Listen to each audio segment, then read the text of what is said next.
Tidurnya cepat, jam 10, jam 11 paling lama, 12, 1, 2, 3, 4. Usahakan bangun 1 jam sebelum azan subuh. Kenapa 1 jam Pak Ustadz? Katanya waktu yang paling afdol itu jam 2. Nabi bangun jam 2 karena tidurnya sesudah Isya.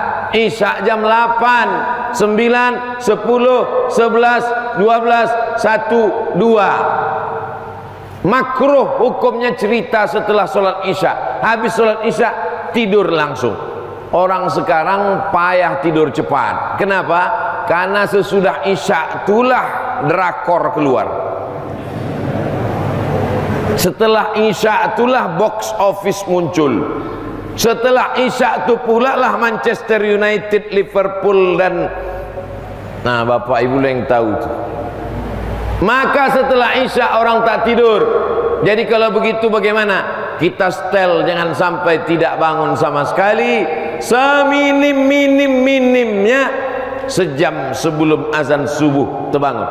Saya yakin dan percaya ada di antara bapak ibu masih tetap istiqomah bangun jam 2, jam 3. Malam itu dibagi 3. Malam dibagi 3. Bagaimana cara membaginya Pak Ustadz? Hitungannya setelah Isya. Jadi kalau Isya jam 8, 9, 10, 11, 12, 1, 2, 3, 4, 5. Malam dibagi 3, 9 jam dibagi 3. Waktu yang paling afdal 1/3 malam. Ustadz ceramah menyampaikan ke kita waktu yang paling afdal, waktu mustajab doa, waktu tahajud 1/3 malam. Yang mana 1/3 malam itu?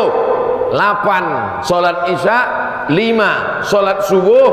Maka antara jam 8 ke jam 5 9 jam dibagi 3, 9, 10, 11, 12, 1, 2, 12, 1, 2. Inilah yang dimaksud dengan 1/3 malam. 3, 2, 3, 4. Itulah waktu yang terakhir. Tak dapat di waktu yang 1/3, maka di waktu yang terakhir pun tak apa-apa. Tapi jangan sampai tak dapat sama sekali. Kau sholat tahajud tadi? Tidak Pak Ustadz. Kenapa kau tak tahajud? Masih syukur aku sembahyang subuh, kawanku tak sembahyang sama sekali. Salah cara pandang. Unzur ila man huwa asfala minka. Tentang masalah dunia, kau tengok ke bawah. Orang yang punya mobil harga 2 miliar tak pernah bersyukur kepada Allah. Kenapa? Karena ditengoknya sahabatnya punya private jet pribadi. Kenapa orang tak pernah bersyukur? Karena mendongak saja ke atas. Tapi kalau dia melihat ke bawah, insya Allah dia akan bersyukur. Sama juga kita di masjid ini. Kalau cuma mendongak aja ke atas, menengok kaligrafi yang cantik, lampu yang indah, tak pernah bersyukur. Kalau mau bersyukur, tengoklah dinding yang belum dipoles semen. Saudaraku yang dimuliakan Allah Subhanahu wa taala, maka kita mesti pandai-pandai memandang, pandai-pandai melihat. Mata diciptakan Allah, ada saatnya melihat ke atas, ada saatnya melihat ke bawah. Islam mengajarkan kita untuk mengisi setiap waktu sampai tak ada yang kosong, hampa sama sekali. Maka di waktu malam, setelah 1 jam sebelum azan subuh terbangun, yang pertama kali kita lakukan adalah sholat sunat wudu. Nabi memanggil Bilal. Bilal, kesini sebentar Bilal. Ada apa ya Rasulullah? Sami'tu dafana alaika baina yadayya fil jannah. Ku dengar suara selopmu, gesekan sendalmu, terompah kayumu berbunyi di surga. Hebatnya Bilal, orangnya masih di dunia, selopnya udah masuk surga duluan. Kita bolak-balik minta masuk surga, STJ, status tak jelas, entah masuk surga entah tidak. Bilal bin Rabah, berkulit hitam, miskin, susah, melarat, hamba sahaya, budak, bukan Quraisy, tidak Arab. Sendalnya udah masuk surga duluan. Lalu kemudian ditanya Nabi, apa amalmu Bilal? Kata Bilal, amalku tak pernah meninggalkan sholat sunat setelah wudhu. Setelah sholat sunat setelah wudu solat sunat 2 rakaat yang pakai usolli sunnatal wudu raka'ataini lillahi ta'ala. Setelah itu solat sunat taubat. Silap kita banyak, dosa kita banyak, salah kita banyak. Zina dosa, tapi pezina tahu itu dosa. Minum khamar dosa, orang yang sakau tahu itu dosa. Buka aurat dosa, orang yang buka aurat tahu itu dosa. Orang yang buka aurat itu tahu kalau itu dosa, tahu. Buktinya waktu diwawancarai, ibu tahu ini dosa, tahu. Kenapa buka aurat? Tuntutan skenario. Tahu dia itu dosa, tapi ada orang yang tak tahu kalau dia itu dosa. Apa dia? Ustadz penceramah tak merasa berdosa, padahal dia sedang berdosa karena membiarkan dirinya dipuja-puji orang. Qari yang suaranya bagus, dia tak sadar bahwa di samping orang mengucapkan Allah, Masya Allah, Tabarakallah, hebat Pak Ustaz, muncul bisikan-bisikan iblis di dalam. Makanya ditulis satu kitab, nama kitabnya Talbis Iblis. Talbis Iblis, bisikan-bisikan iblis.